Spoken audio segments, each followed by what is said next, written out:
Pernell Roberts once stood in the position millions of actors dream of, a familiar face on American television night after night, loved by audiences, financially secure, his future seemingly sealed by stage lights and applause. Yet at the very peak of that success, he chose a path that stunned Hollywood. Walking away from fame, deliberately breaking open the golden cage others would trade a lifetime to enter.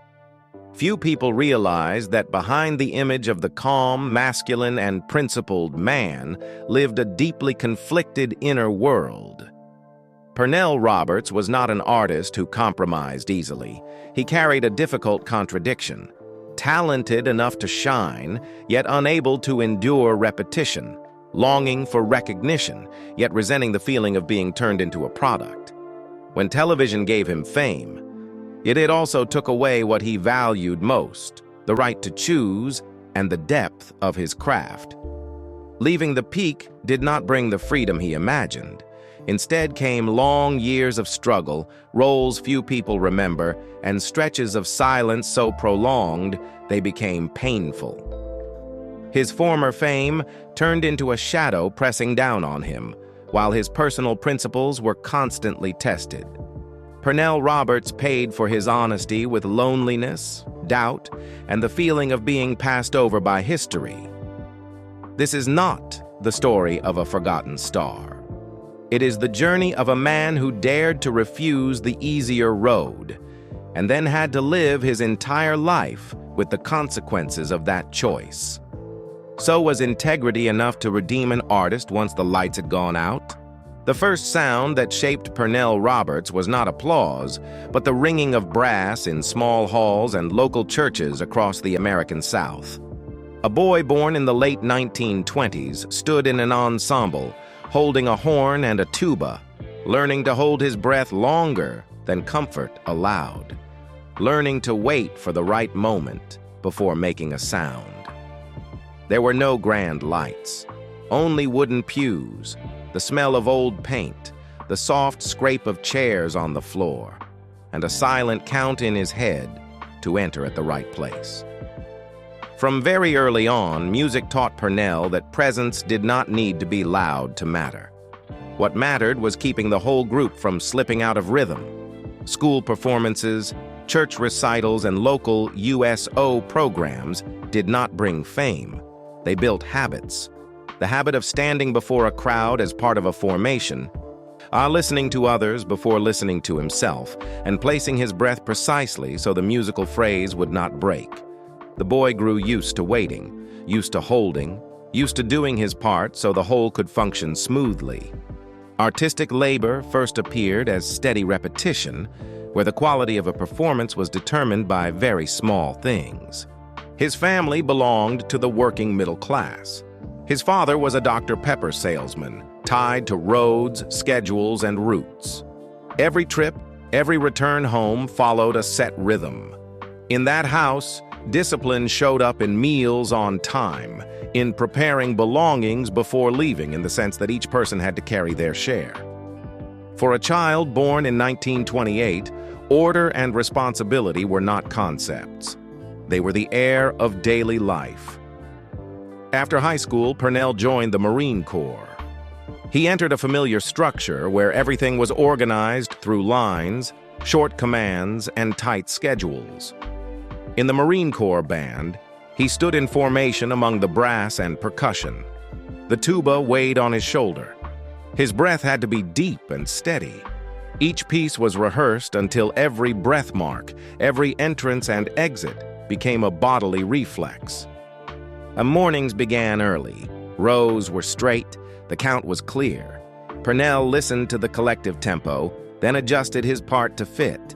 There he learned a different kind of focus. Focus to maintain the current for the whole formation. Not to stand out, but to keep the flow of the music from breaking. Those years in the military did not give him leading roles, but they gave him a precise sense of the body and space. Where to stand, the distance between two people, when to make a sound, when to remain silent. Everything had its place. That experience formed a professional habit that would follow him for life. taking responsibility for every beat he held, every breath in and out. When he left the military, Pernell carried with him a body trained in discipline and exact repetition. Returning to civilian life, he tried entering Georgia Tech, large lecture halls, blackboards filled with formulas, a steady academic rhythm. He sat in class, took notes, completed assignments, followed the system's pace. But the feeling of being in the right place did not come. The numbers did not produce the same kind of concentration he had known in the band or the military. Leaving happened quietly. One door closed so another could open. At the University of Maryland, Pernell stepped onto the student stage in Othello and Antigone. There he encountered another kind of discipline, not the discipline of formations, but of language. He learned to place the body inside a line of dialogue, where to stand so a sentence carried weight, where to look so the gaze did not fall too soon, where to breathe so the next line would not collapse. Each rehearsal was an adjustment of rhythm. Some lines had to be held slower than instinct. Some pauses were not written in the script, yet determined the full weight of a scene. Dialogue forced Pernell to step forward, hold silence for half a beat longer, then speak. Some words had to remain in the throat before being released. The body learned to stand still inside those silences. From those rehearsals, a professional habit slowly formed. Pernell grew accustomed to working within text and the rhythm of speech. He paused to hold the tempo. He stayed longer inside a line instead of rushing past it. Those small choices gave each scene its own weight. That way of working would later meet a system designed for speed and repetition. The collision had not yet happened here, but the foundation had already been laid in small halls, in the band, in the military, and on student stages where every line had to find its exact place before it was allowed to sound. In 1949, Pernell Roberts made his professional stage debut at the Olney Theater in Maryland. It was regional theater, a mid-sized house, with steady rehearsal and performance schedules that placed him squarely into the working rhythm of a professional actor. There, Roberts was treated as part of the company, arrive early, rehearse long, hold the rhythm, and stay grounded in every scene. Each role became a test of presence and endurance on stage. A few years later, New York appeared with a different tempo. There was no longer a single fixed stage, but a chain of changing spaces. Off-Broadway venues, small theaters, low-budget companies. Each project demanded faster adaptation, quicker role transitions, and sustained energy through uneven performance runs. Roberts appeared in Tonight in Samarkand, The Lovers, and later A Clearing in the Woods. These productions did not place him in popular memory, but they situated him in an environment where text, vocal rhythm, and dramatic structure mattered more than effect. During these years, Roberts was not trying to build an image. He stayed with the craft. Long days of line rehearsals, consecutive nights of performances, the demand to sustain a role over weeks. Theater required him to remain inside a scene long enough to understand it, and without rushing, without skimming, and without relying on tricks. Each role meant the body had to carry the full weight of the text. In 1955, his performance as Macbeth in an off-Broadway production earned Roberts a Drama Desk Award. In that play, he held the central role throughout, present in extended scenes, dense dialogue rhythms, and long monologues requiring sustained breath and tempo. Each night, Roberts had to carry the current of the entire stage. If the rhythm slipped in one scene, the whole play lost its center. After Macbeth, his work shifted in a concrete way. The roles offered to him were no longer supporting or rotating parts, but roles that had to hold the play, heavier schedules, longer stage time, and responsibility for maintaining rhythm for the entire cast. This kind of work is only entrusted to actors who have proven endurance, sustained focus, and consistency across many consecutive performances. The Drama Desk Award did not make Roberts a public figure, but within the theater world, it placed him among actors capable of carrying demanding classical roles, where every line must be held in rhythm, and every scene must be led through the body, not through effect. When new opportunities began appearing afterward, Roberts moved forward with a foundation shaped by text, by stage rhythm, and by the discipline of roles that require an actor to slow down in order to preserve the weight of each spoken line. In 1956, television opened in a sudden way. Craft television theater lit up, cameras rolled, a role passed through the pace of live television. Lines had to be memorized, rhythm exact. Miss a beat, and it showed immediately. Pernell Roberts stood within the frame with habits forged in theater, holding breath, holding silence, placing lines at their precise landing point. The sensation of being seen came quickly and left just as quickly. What remained was the work and a new working rhythm. He began appearing as a skilled working actor of the small screen. Gunsmoke, Cheyenne, Sugarfoot. Each time a different story, a different setting, a character that had to be built within a handful of scenes. There was no time to grow gradually across a season. Only minutes to make the audience believe, then move on. Roberts chose a quiet, solid approach. Clean entrances, steady gaze, unshowy delivery. Guest roles taught him a cold skill. Create weight in limited time. Keep a character alive just long enough for viewers to recognize a human being.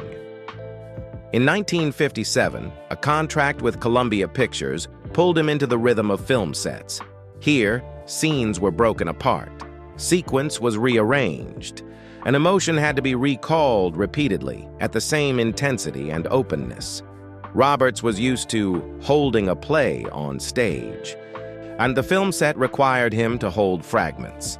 He learned to lock emotion into the body so that each time the camera returned, the character's heat remained intact. On the set of Desire Under the Elms, 1958, tension did not lie in action, but in what was withheld. Roberts' character stood between family and desire, a structure that could easily push performance toward theatrical excess. He did not do that. He lowered intensity, slowed the breath, held the gaze longer. Emotion did not erupt. It was pressed down into the body. That restraint created the scene's weight. In film, Roberts kept his stage discipline, letting what was unspoken carry the greatest force. In The Sheepman, 1958, the film's rhythm required everything to move quickly. Commercial space did not allow for slow interiority. Many actors in that structure pushed harder to hold attention. Roberts did not push. He held his tone. The character existed through steadiness, not display. That restraint made him stand out in another way. He did not dominate the frame, but he was not swept away by the film's pace. With Ride Lonesome, 1959, the character Sam Boone was built through deliberate ambiguity. A brief smile, a gaze that did not lower, a posture half cooperative, half testing. The character created tension by withholding information, never revealing where he truly stood. That gray area is why the role would later be recalled as one of Roberts' strongest Western performances before Bonanza. Behind the professional surface, life moved at a continuous pace. Roles came and went, sets changed, cities changed, characters changed. For many actors, this felt like upward motion. For Roberts, it resembled a form of duty. Complete the assignment, move on, take the next role. Quiet, without pause. He had the technique to survive in that rhythm, but the theater within him still asked for something else. Roles long enough for a character to form, text deep enough for words to carry weight, and space wide enough for a human being to develop in layers. Television and film at this stage were where he worked and honed his craft. The way he stood in the frame, the way he held rhythm, the way he did not rush, all carried the discipline of the stage, even when the frame allowed him only a few minutes of existence. In 1959, Pernell Roberts was cast as Adam Cartwright on Bonanza. The role quickly placed him at the center of a television structure, expanding at remarkable speed. Bonanza was not simply a Western series. It became a weekly ritual for millions of American families, a program whose fixed broadcast schedule meant the studio operated like a production line. Adam had to be intelligent, but not too far ahead. Mature, but never beyond the role of the son within a television family model that reset each week. He could raise questions, but not in ways that disturbed the story's order. Roberts brought his stage habits into the role, holding rhythm, holding silence, letting the eyes do the work of dialogue. In those moments, his Adam carried depth. Yet the system required the character to return to the same position at the end of every episode. A Bonanza did not slow down to dig deeper. It ran, and it ran fast. Ratings climbed. The schedule stayed fixed. By the early 1960s, the show had become one of NBC's pillars. Nielsen numbers rose. Across the country, viewers grew accustomed to the Cartwright family as a weekly ritual. For the system, this was success. For an actor trained in extended dramatic text, it felt like being held inside a loop. On set, scripts arrived steadily, but room for character expansion did not. Adam could be smart, Adam could be moral, but Adam was rarely allowed to truly change. The character had to return to a familiar state so the next episode could begin in the right place. For Roberts, this was a professional collision, not through open argument, but through working rhythm. Finish one episode, stand up, switch scripts, repeat the same character shape already defined. In later interviews, Roberts did not hide his discomfort with this kind of television. Yet on set, that discomfort did not explode into loud action. It showed in how he played the role. No pushing, no showy performance, no turning Adam into an intellectual mannequin. He tried to give the character weight through glances, pauses, and in small moments where Adam was not just a son within a family structure, but a thinking man. The peak years of Bonanza were also the years the system tightened most.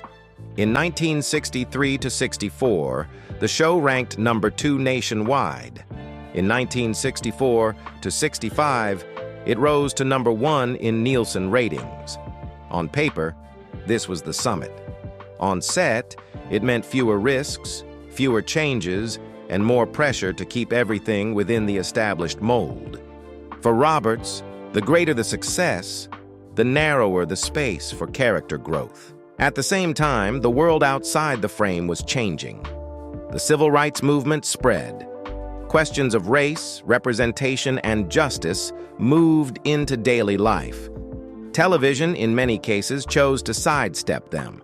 Bonanza kept the West as a space largely untouched by contemporary conflicts. For an actor with a strong intellectual and social awareness, that silence was not neutral. It was a choice. Pernell Roberts did not separate his civic life from his professional life. In 1965, he took part in the Selma to Montgomery March, standing in the crowd not as a star, but as a participant. That image stood in sharp contrast to Adam Cartwright on television, a character kept inside a safe structure, removed from the real conflicts of the era. The tension did not lie in recorded backstage arguments, and it lay in the weekly return to the same structure, the same problem-solving patterns, the same limits. Theater had taught him that a character could change, could deepen across layers of text. Bonanza's television taught the opposite. The character existed to keep the system running smoothly. Adam Cartwright thus became a living paradox in Roberts's career.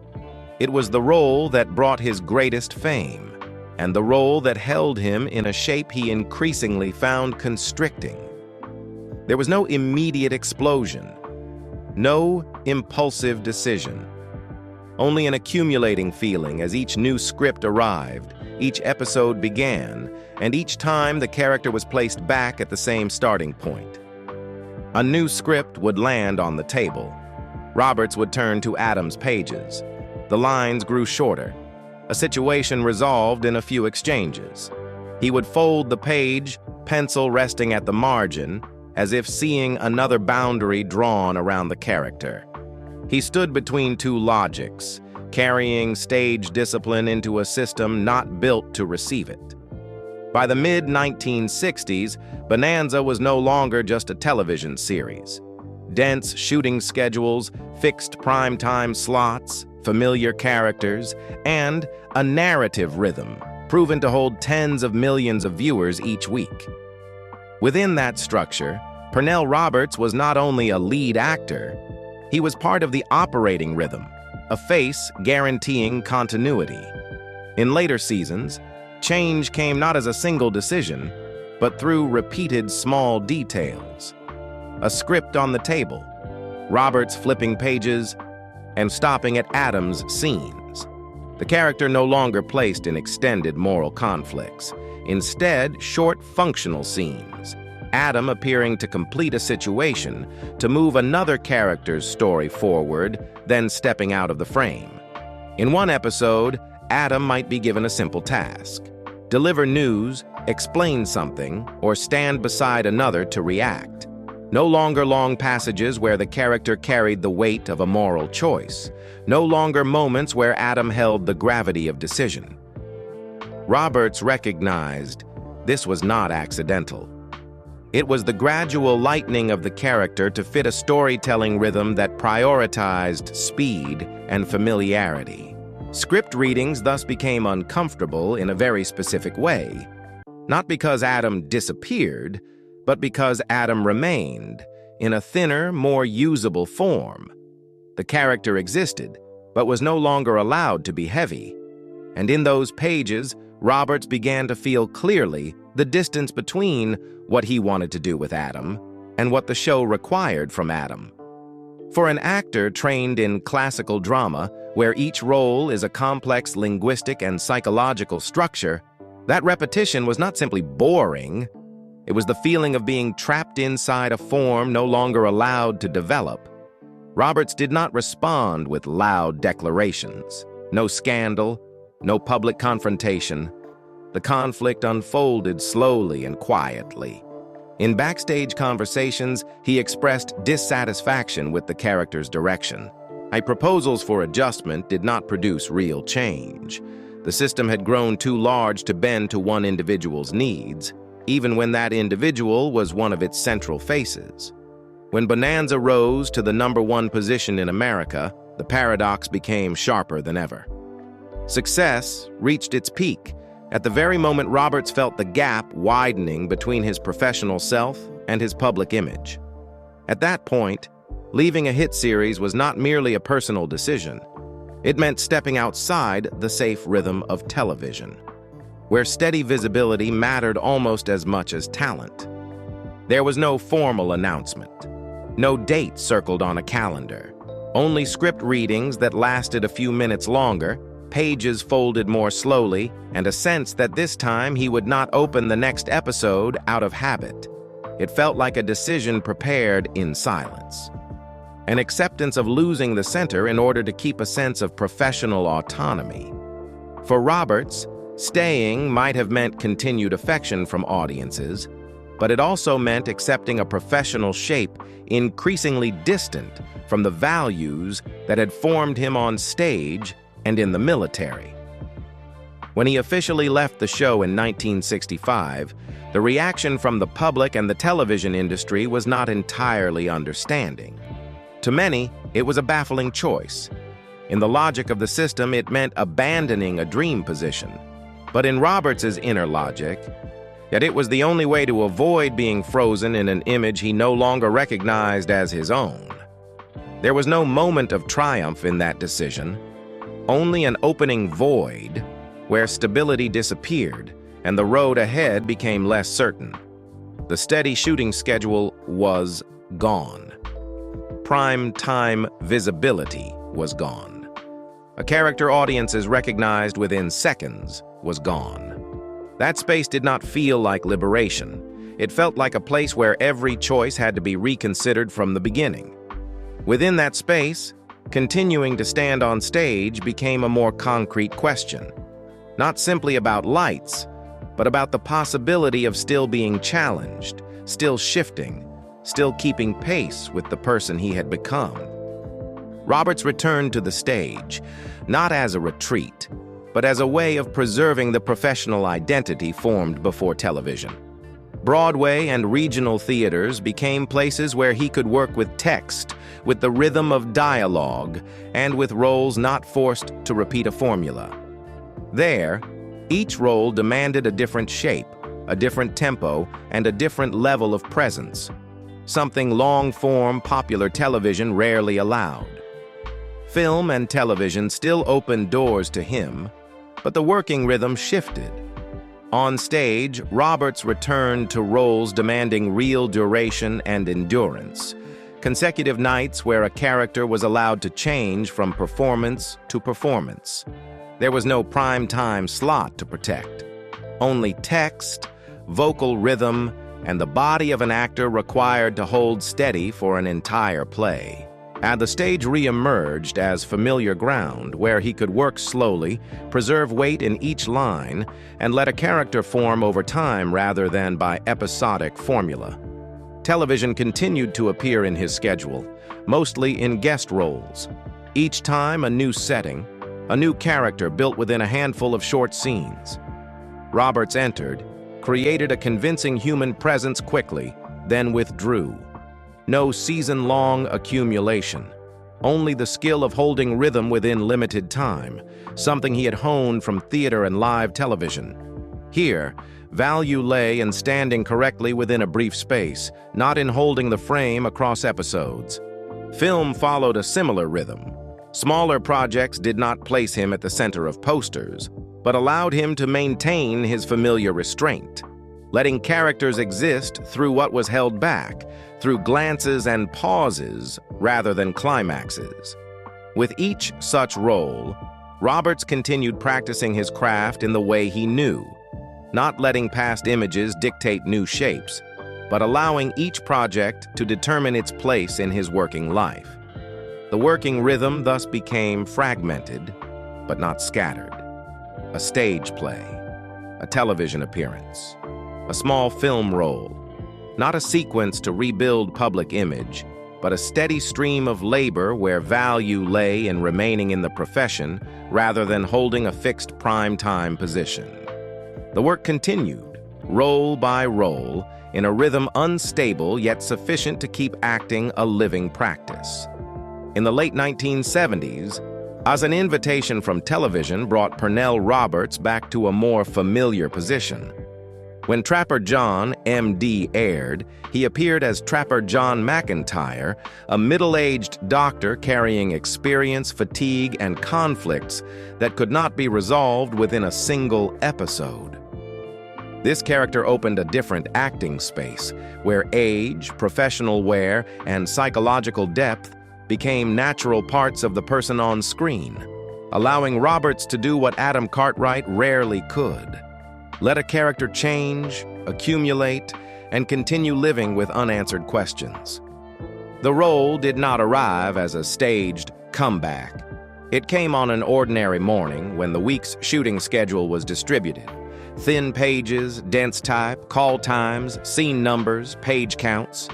Pernell Roberts sat a few minutes longer, flipping through his part as an old habit.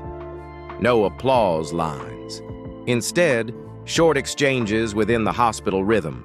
Ask, cut, decide, move on. He marked a few places with pencil, where to breathe at the start of a line, where to pause at the end, where a doctor could not afford to speak too long.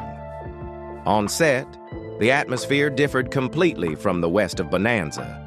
The lights were whiter, the sound denser, Gurney wheels rolling, shoes against the floor, metal touching softly. Trapper.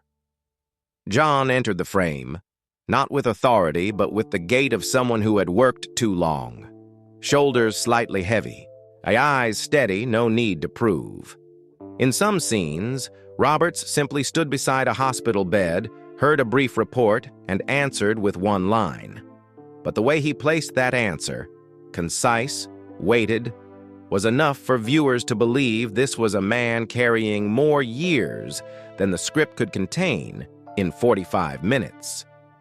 The rhythm of a long-running series returned. Long shooting days, cut and again. The same line repeated over takes, but emotion could not repeat mechanically. Between scenes, he sat on a folding chair, still in a white coat, removing his glasses slowly to wipe them, putting them back on before the camera rolled again. The naivety of early career was gone. Only the skill of holding rhythm. Forged in bands, the military, act and theater, now placed in a space where a doctor could not act, but had to exist as though he had lived there long enough for his voice to carry its own authority. The success of Trapper John, M.D., came cumulatively, season by season, episode by episode, audiences gradually accustomed to a center that did not need display. In that new center, Roberts did what Adam Cartwright rarely could: allow a character to change with fatigue, with experience, with questions that did not close in a single episode. Each time the camera stopped, he checked his pages, put away his pencil, took a sip of water, and stood to enter the next scene, like an experienced craftsman keeping the day's work from slipping out of rhythm. In 1981, that recognition took a concrete form when Pernell Roberts received an Emmy nomination for Outstanding Lead Actor in a Drama Series. It was not the moment of a young star ascending, but acknowledgement given to a man who had traveled far enough in the professional circle to no longer need to prove himself through explosion. The role no longer served to assert position, but existed as the natural outcome of a working rhythm accumulated through many years, standing both inside and outside the center. After his years with Trapper John, M.D., Pernell Roberts' working rhythm slowed with intention. Television remained, but no longer in the form of long-running series. Instead came television films, guest roles, brief appearances, enough to sustain professional presence, but not to rebuild a new center around his name. Alongside his on-screen work, Roberts' voice began taking on a different role. He became a narrator for programs on National Geographic and the History Channel. Here, presence shifted from image to rhythm, depth of tone, and the ability to hold listeners within an extended narrative flow.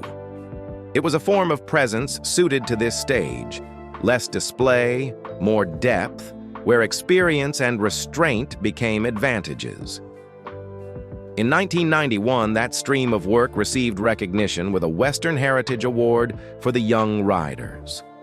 The acknowledgement did not arrive with the noise of a comeback, but as part of a steady current of quiet contributions, where Roberts existed as a keeper of rhythm rather than a focal point.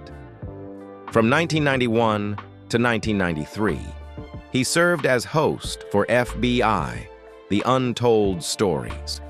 This was no longer a space for performance, but for credibility, voice, pacing, and the ability to sustain narrative continuity became decisive, fitting a period when Roberts no longer needed bright lights to affirm his place in American television. His final television appearance, in 1997 on Diagnosis, Murder, passed as part of the working flow, not marked by farewell ritual. Afterward, appearances grew sparse. The professional rhythm contracted quietly, a gradual withdrawal that did not aim to create an image, but followed the natural logic of a life moving away from the center. As shooting schedules no longer filled the calendar, the portion of life not meant for cameras became more visible in daily rhythm. Pernell Roberts always kept his private life at a clear distance from his professional image. His most important attachments did not appear as part of the public story, but existed as a parallel space, where work and family operated on different rhythms, rarely aligned. His early adult years were tied to the worlds of theater and academia. In 1951, Roberts was involved with Vera Mowry, a theater history lecturer whose life moved to the rhythm of classrooms, syllabi, and classical dramatic texts. Their home was organized not around film sets, but around teaching schedules, printed scripts, and evenings where conversation often returned to Shakespeare, tragic structure, and how a character is shaped through language. It was a life where intimacy was built through words and steady routine. Within that space, Roberts stepped into fatherhood. Jonathan Christopher, known as Chris, was born into a life not attached to spotlights. Family existed as a private world, where presence mattered more than visibility. For Roberts, being a father did not involve the public, but specific acts, dividing time carefully, keeping evenings at home, learning to be present when there was no camera. After that shared life closed in the late 1950s, later relationships unfolded in a different rhythm. Toward the end of 1961, he formed a bond with Judith Roberts, during a period when his television career was accelerating. It was a life where the household had to adapt to long shooting days, constant travel, and the sense that two people did not always move within the same time frame. The relationship existed in continual adjustment, where closeness had to compete with schedules and absence. In the early 1970s, after Roberts had left Bonanza and begun searching for a different working rhythm, he entered a period of life with Eleanor Criswell. It was a quieter existence, less pulled into the glare, where the home was no longer an extension of the set. Relationships at this point were not told as part of a public story, but existed in the background, where shared life did not need to become an image. In the years that followed, Roberts lived alongside Susan Sullivan during a chapter when his professional rhythm had clearly slowed. This was a phase in which private life was kept at its most discreet, not appearing as part of media narratives, not placed within the frame, and not turned into an element of public image. The home now existed as a true place of refuge, where shared life did not need to be spoken about to have value. There were no staged family photographs. When cameras appeared, the door closed. Those beside him were not brought before the lens, not out of secrecy, but because the home was not an extension of the set. In 1989, that private world was cut through. News of Jonathan Chris Roberts appeared briefly in the press, a motorcycle accident, a short item, a single day. But in the life of a father, some news does not end when the paper does. It remains in the house, in the mornings, in silences without shape. There was no public statement, no arranged moment of expression, only an absence that began occupying space in the smallest details of daily life. After that, life continued, but not in the same way. Work still came. Roles still existed. Shooting schedules were still posted. But between those appearances was a void that could not be filled by professional rhythm. Some losses do not move according to the logic of work, and so they remain inside life itself, unnamed, not shaped into public story. In his final years, Roberts lived with his last life partner in a quieter rhythm, no longer at the center of an image, no longer needing to hold a fixed public role. Private life at this point did not need to be hidden, but neither did it need to be displayed. It existed as a space small enough not to be taken over by lights, where family was no longer the backdrop to a career, but what remained of a life that had passed through many structures. During that time, Pernell Roberts' schedule was no longer pinned to studio walls.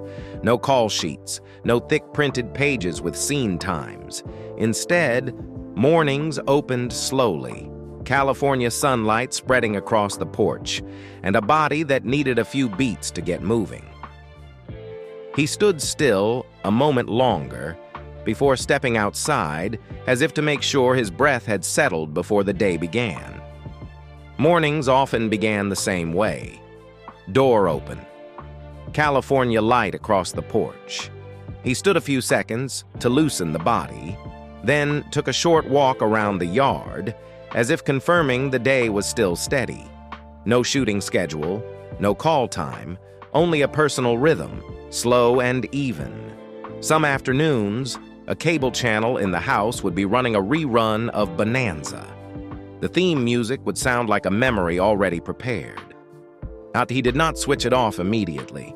He let it run for a few minutes, watched Adam step into the frame, heard his own voice younger than life itself. Then he would stand and walk into the kitchen, as if he had stopped by long enough with no need to remain. The decision to leave Bonanza is often recalled as an odd point in television history. But placed beside this rhythm of living, the story no longer rests in a declaration. It lies in the small professional gestures repeated over many years. Reading scripts and sensing a character grow lighter. Choosing the stage to stand inside a role long enough to carry weight. Stepping into a guest role and withdrawing cleanly. And when returning with Trapper John, holding the hospital rhythm through breath and restraint. Some days, an envelope from a clinic would sit on the kitchen table, not opened right away. He made coffee first, sat down, opened the letter once his hands had steadied. Short lines, cold, without voice, only numbers, appointment dates, and familiar words for something not spoken aloud.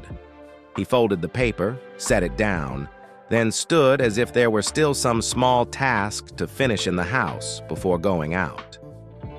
The final months moved in the quiet rhythm Roberts had long maintained. Short trips, brightly lit waiting rooms, thin printed pages folded and set aside, and returning home as though ordinary tasks still needed to be completed before the day closed. There was no final appearance for the public to hold on to. No staged moment to say goodbye. Life continued through small, even gestures, few words. On January 24th, 2010, Pernell Roberts died in Malibu, California, at the age of 81 from pancreatic cancer. The news was delivered simply: name, age, cause, location. The funeral took place privately in keeping with how he had lived, not turned into an event, not opened to the crowd. In a short industry memorial column, his name passed by. Bonanza. Trapper John, M.D. Then the line slipped beneath other news. If in your memory there is an afternoon, a Bonanza theme, or a frame connected with Pernell Roberts, you can share that moment in the comments. And if you'd like to stay with stories told in this slower rhythm, press like, share, and subscribe to the channel.